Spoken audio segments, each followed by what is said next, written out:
Greetings, M squared here. Today we're going to continue our discussion on solving quadratic equations using square roots. You'll notice that today they're looking a little different. So we have this binomial in parentheses, but it's squared.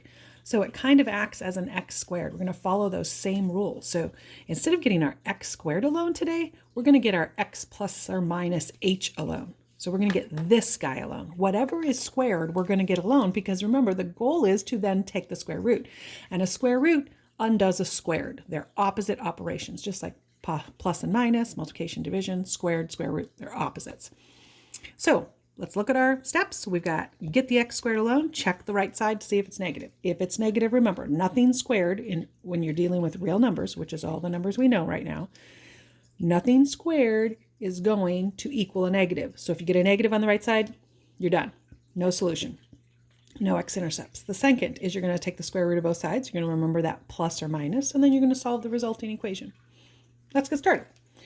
Well, it's not alone because I got that 3 out front. So I need to divide both sides by 3 so that I can get that x plus 8 squared alone. So here's what I have now. I checked the right side. It's positive. So I know I can keep going. There are going to be some solutions here. Now I'm going to square root both sides, and I'm not going to forget my plus or minus. So when I square root something squared, those cancel out. So I'm left with x plus 8. When I square root 1, I have to remember that plus or minus sign. Because remember, whatever squared, how does it equal 1? Well, that could be a 1 or a negative 1. And some of you might be able to look at this right now and say, how would I get a 1 there? Well, I could have a negative 7. That would get me a 1, right? Or I could have a negative 9. That would give me a negative 1 squared would still give me a 1. So some people can look at it and say, oh, I know the answers. And others, they just do it this way. Solve it. So we got the squared thing alone. We took the square roots. We remembered to check for negatives. We remembered our plus or minus. So now it's just about solving. That means getting this x alone. So that cancels out. And we get x equals negative 8. Notice I put that first, plus or minus 1. Now, what that means is it's either at negative 8 plus 1 or it's negative 8 minus 1. Those are the two options. That's what that plus or minus means. So here I would get a negative 9 and here I would get a negative 7, which is kind of what we said a minute ago where we were just guessing, hey, how could I get a 1? Okay, let's try the next one. Again, first step. Get the squared thing alone. Get that binomial squared alone. So the first thing I'm going to do is add 5 to both sides. I always want to get rid of the adding and subtracting before I go ahead and divide. You don't have to, but if you divided first, you get 5/4 and 11/4. So it would give you a fraction, which most people think is a little bit more difficult to deal with. But if you like fractions, you can go for it. So here is what happens when I add 5 to both sides. Forgot my little squared. Now I'm going to divide both sides by 4. So now I get x minus 9 squared equals 4. I'm going to take the square root of both sides. And when I do that, remember, these cancel because a square root undoes a squared. So x minus 9 equals plus or minus 2. There weren't any negatives. Sorry, I was supposed to check for that. There weren't any. So we can keep going. And now I'm going to add 9 to both sides. So I end up with x equals 9 plus or minus 2. I'm going to do those two things again, but the next ones I won't. But I want to make sure you understand it before we go on because sometimes that plus or minus thing confuses some students. So there's a 9 plus 2 or there's a 9 minus 2. Well, 9 plus 2 is 11. 9 minus 2 is 7. Let me show you real quick how you can check because I kind of didn't do that before. If you want to check because you want to make sure you're right, just plug one of these numbers back up into the original equation. So let's pick the 11. What's 11 minus 9? 2. Squared? 4. Times 4? 16. Minus 5? It's 11. So see how that worked? You could try that with the 7 too. 7 minus 9 is negative 2. And when you square a negative 2, you still get a 4. And 4 times 4 is still 16. Minus 5 is 11. So it always is good to check because then you know you're right. I love knowing if I'm right or wrong. Okay, so my recommendation would be to look at those, write them down, pause the video, do them, and then hit play, and then see if you got them right. And I'm going to go ahead and do those right now. All right, we're going to add 65 to both sides because we want to get the binomial squared alone. And when I add 65 to 35, I get 100.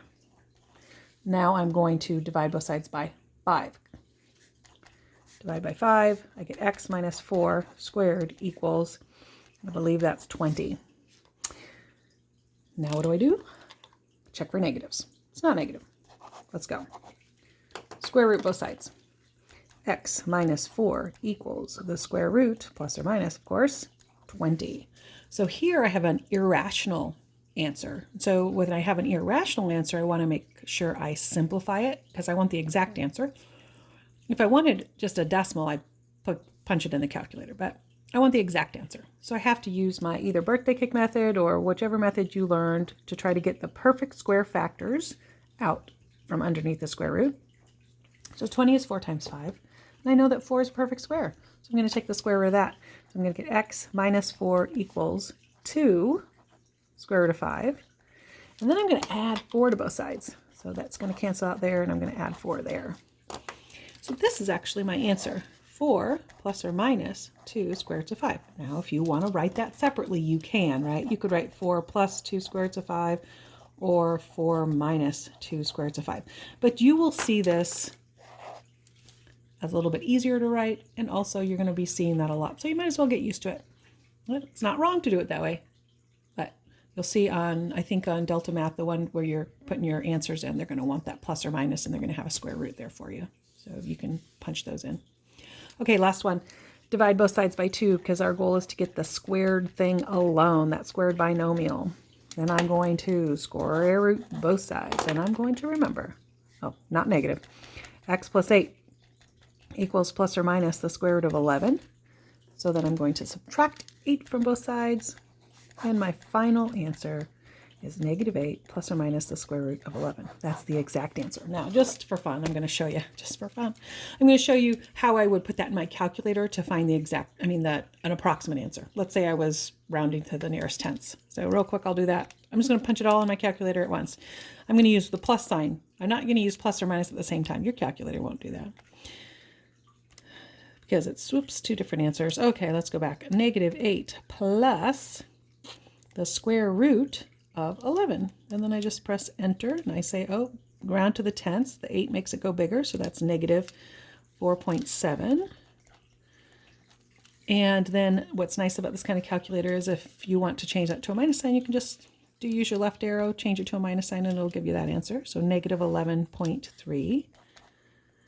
But here is what I do. It's really important that you change your equal sign to an approximately equal sign, because now those aren't the exact answers. You can say equals up here. That's the exact answer. These are approximations. So we want to say this or that. Great. Good luck with that. This leads into what we're doing next. M squared, signing out.